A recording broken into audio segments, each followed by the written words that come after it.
ఓం సాయిరామ్. సమర్థ సద్గురు సాయినాథ్ మహారాజుకి జై. సాయి భక్తులందరికీ నమస్కారం అండి. మన బాబా గారి దయ వల్ల మనందరం బాగుండాలి, సంతోషంగా ఉండాలి అని చెప్పి మనస్ఫూర్తిగా కోరుకుంటూ ఈరోజుటి వీడియో స్టార్ట్ చేస్తున్నాను ఫ్రెండ్స్. ఇక ఈరోజు వీడియోలో మనం చూడబోయేది ఏంటి అంటే, తల్లి నా మాట నమ్మితే ఒక్క 2 నిమిషాలు వినమ్మా, నువ్వు కోరింది దక్కుతుంది అని చెప్పి బాబా గారు అయితే మనకు ఒక మంచి సందేశాన్ని తీసుకొచ్చేసారండి. ఆ సందేశం ఏంటి, ఆ సందేశం రూపంలో బాబాగారు మనతో ఏం చెప్పబోతున్నారు అనేది ఆయన మాటల్లోనే విందామా. తల్లి, అతి త్వరలో నీకైన కాలం, నీకు కావలసిన సమయం స్టార్ట్ అవబోతుంది తల్లి. దిగులునంతా కూడా తుడిచిపెట్టేసి కొద్దిగా ఓపికగా ఉండాలి. అంతే, అన్నీ ఇచ్చావు బాబా, ఇదొక్కటే నాకు ఎందుకు ఆలస్యం చేస్తున్నావు, ఎందుకు అని అడుగుతున్నావు కదా బిడ్డా. ఈ ఒక్క విషయంలో మాత్రమే నీ భవిష్యత్తుకు సంబంధించిన ఇబ్బందులు వస్తాయమ్మా. అందుకే ఈ ఇబ్బందులన్నీ ఉండకూడదు.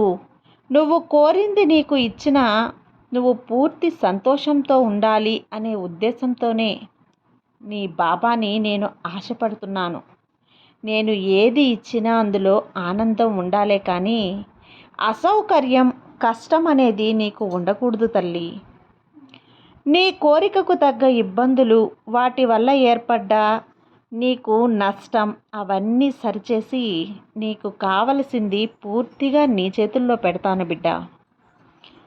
ఎలాంటి పరిస్థితుల్లో కూడా నమ్మకాన్ని వదులుకోకమ్మా. నిన్ను అర్హత గల విధంగా మార్చాను. ఏ విషయమైనా కూడా నువ్వు కోరింది నీ దగ్గరకు వస్తుంది. నువ్వు ఉత్సాహంగా ఉండు బిడ్డ.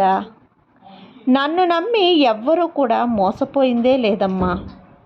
అందరికీ అన్నీ వస్తున్నాయి, నాకు మాత్రం ఎందుకు అని నిరుత్సాహపడకు. నీ కష్టాన్ని తలుచుకోకుండా నన్ను తలుచుకో తల్లి. నా నామాన్ని జ్ఞప్తికి తెచ్చుకో. ఆ కష్టం నీకు తెలియకుండా బయటపడేస్తాను.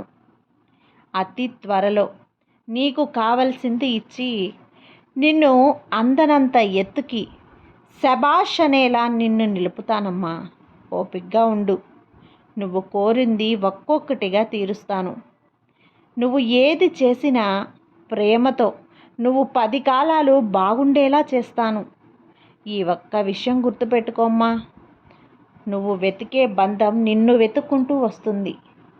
నువ్వు అసలు ఊహించని విధంగా వచ్చి నిన్ను చేరుతుంది తల్లి. అది ఏ బంధమైనా సరే, నీకిష్టమైన బంధం తప్పకుండా నేను చేరుస్తాను. ఎప్పుడు కూడా నిన్ను నేను వదలనమ్మా. నీ చెయ్యి పట్టుకునే ఉంటాను. జీవితంలో సంతోషకరమైన విషయాలు జరిపిస్తాను. అన్నీ మంచిగా జరిపిస్తాను తల్లి. ఓపికతో నన్ను నమ్ము. అన్నీ మంచిగా ఉండేలా నేనుంటాను కదా. నమ్మకంతో ఆనందంగా ఉండు.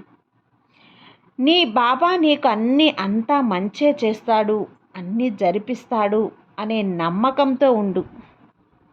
ప్రశాంతంగా నిద్రించు. ఈ రాత్రి నీ బాబా నీ కల్లో దర్శనమిస్తానని గుర్తుంచుకో. గమనంగా వేచి ఉండు తల్లి. ఏమరుపాటుగా ఉన్నావు అంటే నువ్వు నా దర్శనాన్ని కోల్పోతావు తల్లి. కాబట్టి గమనంగా వేచి చూడు. నిర్లక్ష్యం చేయకుండా నీ బాబా చెప్పేదంతా విను. నీ బాబా నీకు తోడు ఉండగా నీకు భయమెందుకు చెప్పు. సర్వే జన సుఖినో భవంతు. జై సాయిరామ్.